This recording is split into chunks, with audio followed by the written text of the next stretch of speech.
The fascinating era of Elizabethan politics.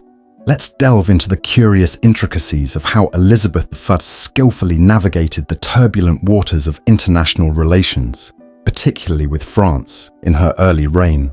Imagine a young queen, fresh to the throne, inheriting a nation embroiled in a costly and unprofitable war. Elizabeth's predecessor, Mary I, had entangled England in this conflict as a gesture of marital allegiance to her husband, Philip II of Spain, who was already locked in a bitter struggle against the French. Unfortunately for Mary, the war did not favour England, leading to the loss of Calais, their last stronghold on the European mainland. This loss was not just a territorial blow, but also a strategic one, weakening England's control over the English Channel and raising the specter of a French invasion. When Elizabeth ascended the throne in November 1558, she was acutely aware of the precarious position England found itself in. Her primary goal was to extricate her country from the war as swiftly and diplomatically as possible. The young queen faced a daunting challenge: how to negotiate peace without appearing weak or compromising England's dignity. Elizabeth's solution was both practical and astute. By 1559, she had successfully brokered a peace treaty with France. This was no small feat, considering the complex web of alliances and enmities that characterized 16th century European politics. Elizabeth's approach to foreign policy was largely shaped by England's financial constraints. The war had drained the royal coffers, and Elizabeth was keenly aware of the economic fragility of her realm. She understood that prolonged military engagements would necessitate raising taxes, a move that could stoke discontent and potentially lead to domestic unrest. Thus, her strategy was informed by a cautious pragmatism: avoid war unless absolutely necessary, and focus on strengthening England's economy and naval power to deter future conflicts. Throughout her reign, Elizabeth maintained this delicate balance, often preferring diplomacy over warfare. This was not merely a matter of financial prudence, but also a reflection of her broader vision for England.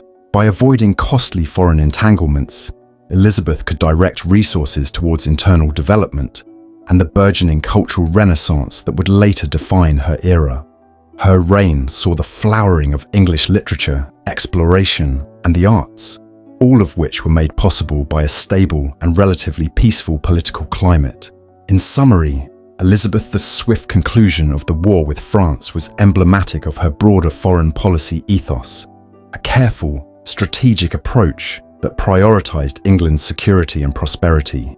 Her ability to navigate the complexities of international diplomacy with grace and skill not only solidified her position as a formidable monarch, but also laid the groundwork for England's ascension as a major European power.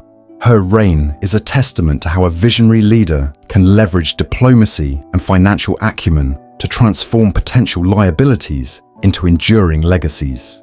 The intricate dance of power and politics in 16th century Europe, where alliances were as fluid as the swirling skirts of a courtly ball.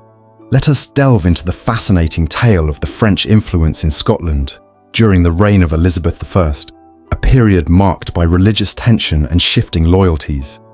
First, picture Scotland in the mid-1500s, a land under the sway of France's Catholic royal family, with French troops dotting the landscape.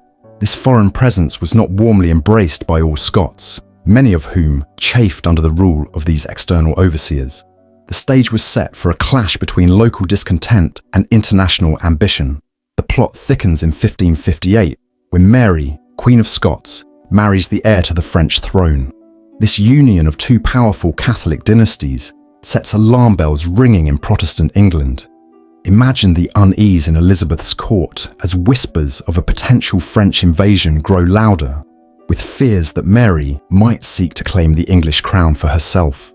Supported by her French allies, the marriage symbolizes not just a union of hearts, but a potential realignment of power that could threaten Elizabeth's reign.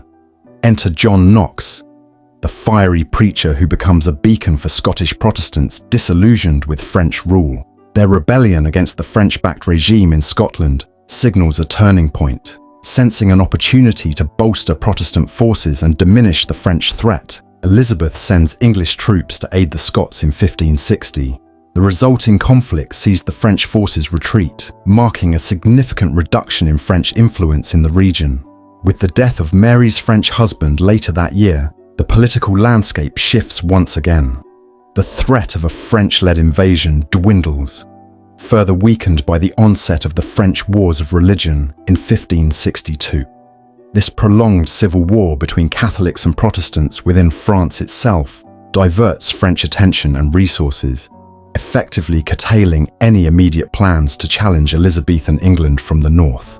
Thus, the complex interplay of marriage, religion, and rebellion during this period illustrates the precarious balance of power in Europe, the eventual departure of French forces from Scotland, and the internal strife within France itself combine to secure Elizabeth's position, at least from the threat of a French-led Catholic uprising. In this tumultuous era, the fortunes of nations hinged on the intricate web of alliances and enmities, a testament to the ever-changing landscape of political intrigue.